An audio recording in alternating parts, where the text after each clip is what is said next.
I wanted to ask, I know you mentioned prior to the trip that the focus of the trip was not the Israeli plans for the operation in Gaza City, but I was wondering if you could tell us if that's something, and Mr. Prime Minister, good to see you again, if this is something that came up in your discussions in terms of the U.S. view on the announced Israeli plans for military operations in Gaza City, and what the U.S. view is about this idea of, as some have talked about, a Gideon's Operation Gideon's Chariot kind of 2, or a continuation of the offensive, or an expansion of the offensive, potentially this month in Gaza City. Yeah, the best way for me to put it to you is that the purpose, of our conversations have been about what the president. I'll restate what the president has repeatedly said. He wants every single hostage released. He wants Hamas eliminated as a threat, and he wants to then have the United States be helpful in rebuilding Gaza for the future that's going to be peaceful and prosperous, and not have elements like Hamas operating. That's the goal. Now, how do we achieve that? How do we get there? That's what we're always talking about. That's what we talked about today. And that's going to continue to be the focus of our engagement in this. We want all of the hostages out. All of them. Every single one of them, both living and deceased, all of them. There should never have been hostages. This should never have happened. Okay, this happened because on October 7th, these animals, these barbaric animals, conducted this operation, and against innocent people that had nothing to do with any of this. And that's why this all started. We've forgotten that. People have forgotten that that's where this all began. That's why the president keeps saying, remember October 7th. We wouldn't even be having these conversations right now if these barbarians had not done what they did. So this is what brought us to this point. It needs to end. And how does it end? It ends by eliminating the people who did it, by ending them as a threat.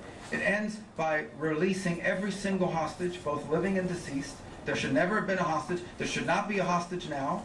And then, when all of that is done, then we can begin the work, I hope, internationally, to providing the people of Gaza the kind of future that they deserve, but that they will never have as long as a group like Hamas exists. So that's been our focus.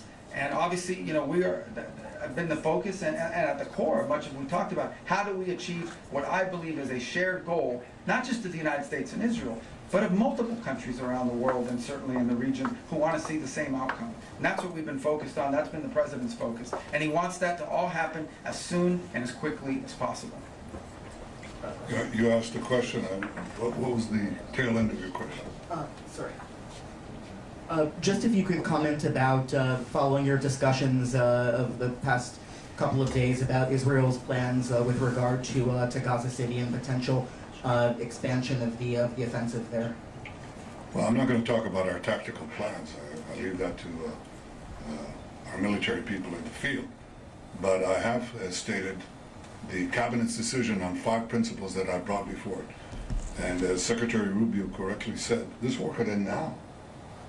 And it requires the first step for Hamas to lay down its arm, to release all our hostages.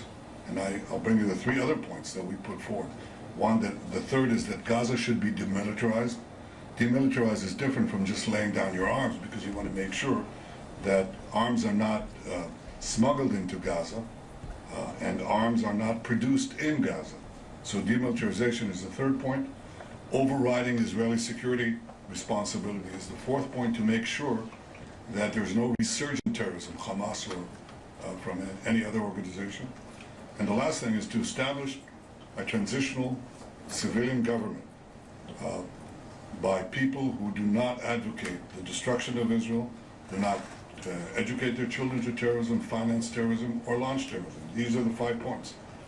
And we're committed to doing it. We're now, Secretary Rubio said, how do you achieve this? How do you achieve the release of the hostages and eliminating Hamas if you keep Hamas there? If they surrender, lay down their arms, then you can do the rest without battle. And at any point, if you can do something without battle, it's better. Having been in battle, I can tell you it's not a lot of fun. And to see your friends die next to you is not a lot of fun. Or maimed for life, that's not a lot of fun. So if we can achieve this by having a Hamas surrender, all the better.